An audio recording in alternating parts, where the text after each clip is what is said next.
I would now like to invite our next speaker, His Excellency Mr. Richard M.Mills, Jr., who is the Deputy Permanent Representative of the United States to the United Nations.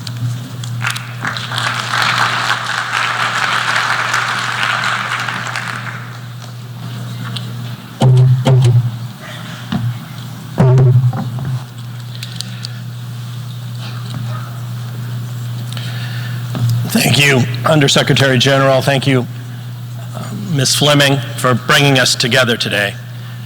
But most of all, thank you to all the survivors and family members present today to share their story of how the Holocaust impacted their lives and the lives of their families. For survivors of the Holocaust, as we know, returning to home, returning to life as it had been before the war, was tragically challenging. Some returned to find homes that had been destroyed, looted, or taken over by others.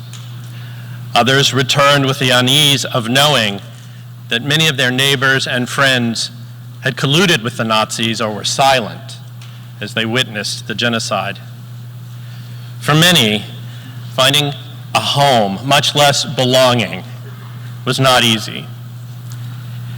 In late 1945, facing U.S. congressional inaction, President Truman issued a directive reallocating immigration quotas to displaced persons. Later, the 1948 Displaced Persons Act pushed the door open a bit further, and eventually 140,000 survivors were able to settle and find home in the United States.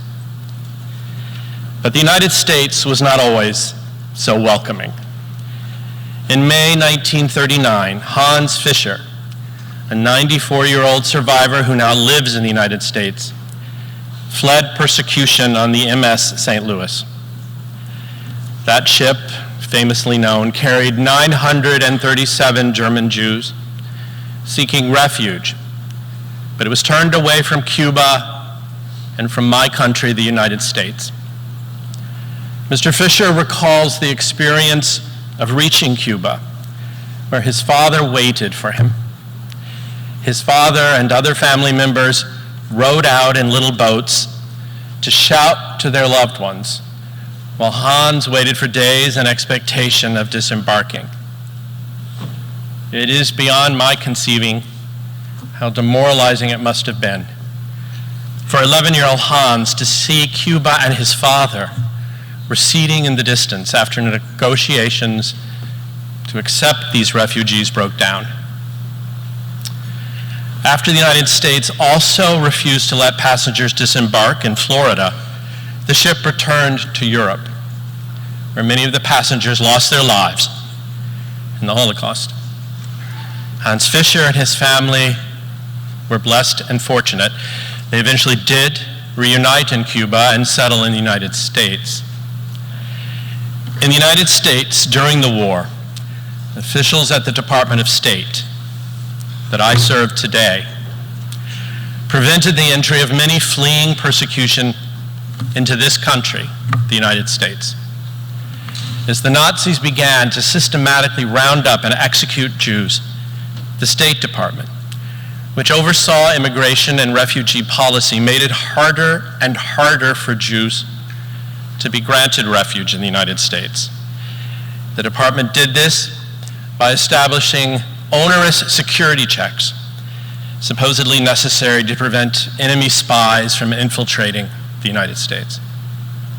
There was no evidence to substantiate these claims, and it is a stain on U.S. diplomacy that haunts me and my colleagues still.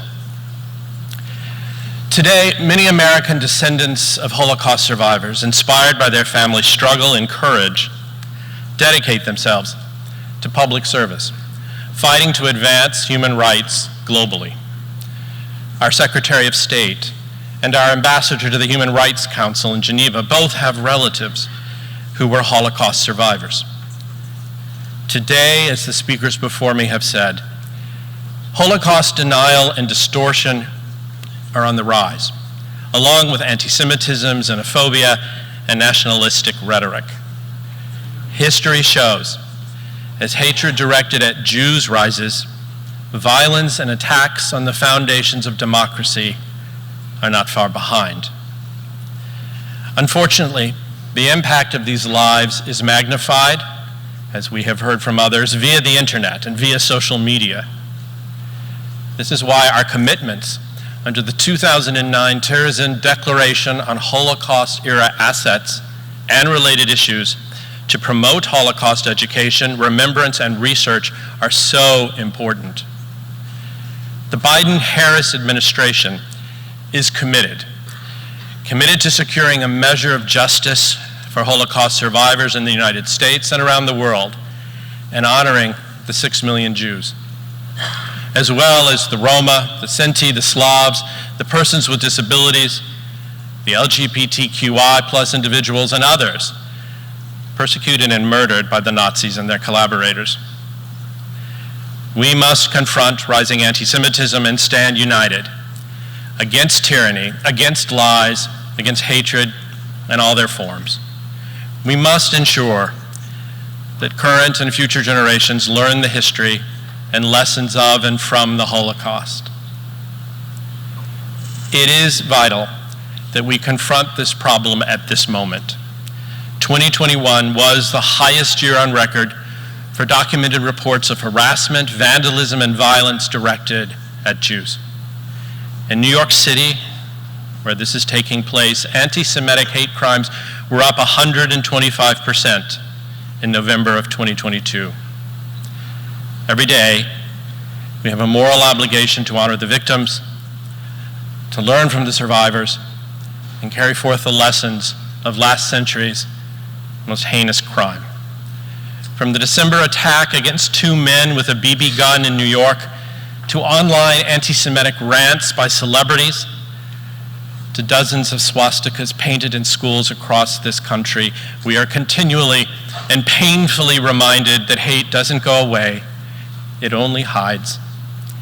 And it falls to each of us to speak out against the resurgence of anti-Semitism and ensure that bigotry and hate receive no safe harbor.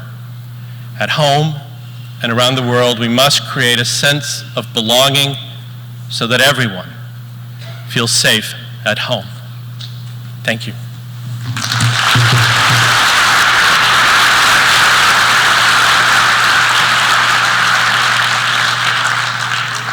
Thank you, Ambassador Mills.